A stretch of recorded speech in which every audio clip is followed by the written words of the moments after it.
Hello and welcome to another episode of What's Inside. Today we are looking at a couple packs of Dinosaurs Attack. These were put out by Topps. You get 5 cards, 1 sticker, and a stick of bubble gum. Gum's bad, don't chew it. These came out in 1988. There were actually 3 different wax covers. I've only got 2 of them. There might have been 4, but I know of 3. So you got your T-Rex chewing this guy, and what looks like a Brontosaurus getting shot up in the city, knocking over skyscrapers. So they did retail for 25 cents a pack, so it was about a nickel a card plus a sticker and gum. No ads on the back, but a lot of people do collect these wax packs. So let's open these up, try not to rip them too bad, and we'll take a closer look at these.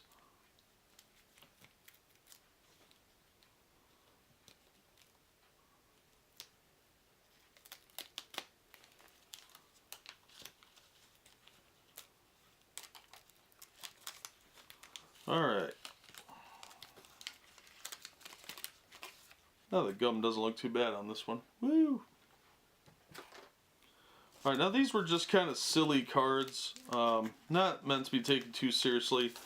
Maybe start a little bit of a moral panic with some of the fainting couch old ladies. And, you know, the fundamentalists. But nothing too risque by today's standards. Mostly just over the top cheese. But, you know, you look at like Call of Duty and you're going to see a lot worse than anything you got in here. Alright, so here we've got sticker number 8. This is a Stegosaurus.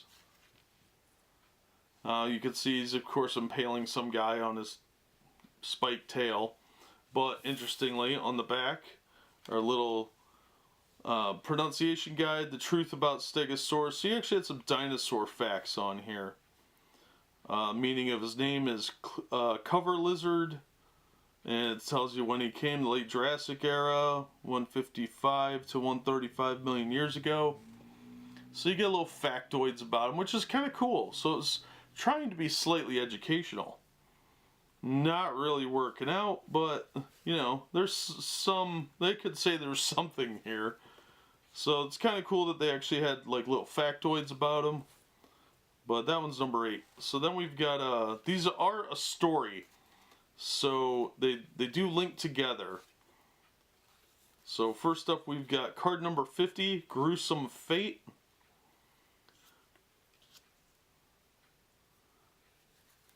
Then we've got number 24, London in Flames. And the art is actually pretty good. It's just kind of gory. Needlessly, it's just to create a moral panic.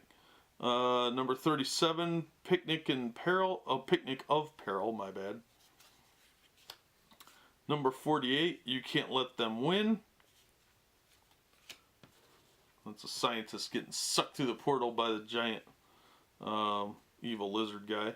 Then you've got number 36, Comics Con Catastrophe. Now, on the back of these, so there's a little comic strip for the Comic Con Catastrophe. Then you've got some story. Got that upside down. And it continues on to the next one, Ripped Out of Time. This is card number 49. So it tells you the name of the card that's coming next. And it's got the little storyline, which it reads a lot like a short pulp story. And on the back of like Picnic of Peril, it's got a little stereo with a news broadcast. So it's kind of neat little gimmicks they would do. Like London in Flames. On the back of that's a little news headline. And a little couple paragraphs about what's going on. And then like Gruesome Fate picks up again with the storyline. And then we got our sticker. So yeah, it's kind of neat that they did that. There's a lot going on there. And it definitely made it much more collectible in a regard because you'd want to get the whole story. And it wasn't based off of a movie or anything like that. It was actually kind of its own unique thing. Like Mars Attacks was. I'm surprised they didn't make a movie out of this too, because this would have made a cool movie. Number 10 sticker is Triceratops.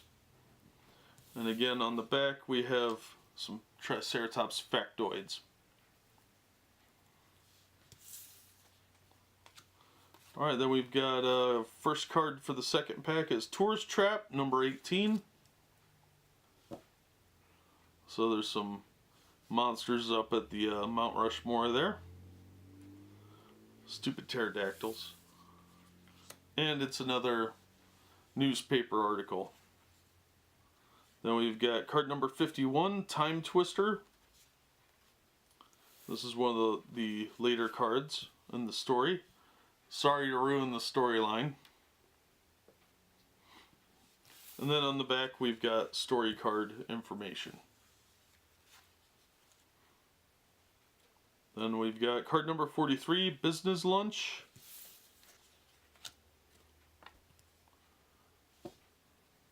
Now, interestingly, with this one, on the back of the card is actually a photograph of somebody in like a fake newsroom and with like a TV broadcast announcement. And that was a little unusual for this type of thing. So it was kind of cool. Give it kind of like a little bit of realism to it, added a little extra. And you got to remember at the time there were like three channels that you could get, maybe 4 if you had a PBS station. We've got card number 44, Meltdown. And on the back of this one is another news broadcast image. There's 2 news anchor guys there. And word balloons. Then we've got our final card here is card number 30. A kid strikes back. Some little kid, some like 10-year-old girl with a bazooka taking care of a dinosaur. And on the back of that is another news article. So, overall, I think these kind of cards were definitely really cool for a kid, because, you know, young kids really like gross stuff like Garbage Pail Kids, that sort of thing. So seeing these story arcs were really cool, and having these little bit of extras for the storyline, add a little bit of realism to it, like the broadcasters, the newspapers, the stereo broadcast, that sort of thing, really adds a little bit more to it, and you know, pushes the story forward with a little bit more interest, I guess. Kind of keep you coming back for more. So yeah, but the art on here I think is pretty good. They're really well centered most of the time. The edges are nice and crisp. The white has retained really well. The stickers, look at how glossy that still looks. Everything about these is held up really well, considering how, you know, they're almost 30 years old now. So yeah, overall pretty cool. I recommend finding these if you're a big collector of trading cards, or if you're into like comics or that sort of thing, because there is a story to this, and they're very similar to the Mars Attacks ones, which did inspire the movie, and I really would hope they would make a movie out of this one at some point. I think it would be a little cooler actually than Mars Attacks, although I really did enjoy Mars Attacks. It's a guilty pleasure. But yep, definitely a good set of cards to add to any trading card or pop culture collection. So that is what you can expect to get inside the Dinosaurs Attack. Cards from 1988 by Topps. They were about 25 cents a pack. You can expect to pay $1 to $2 each. But that'll do it for this episode. As always, thank you so much for watching and supporting the channel. And we hope to see you on the next episode of What's Inside.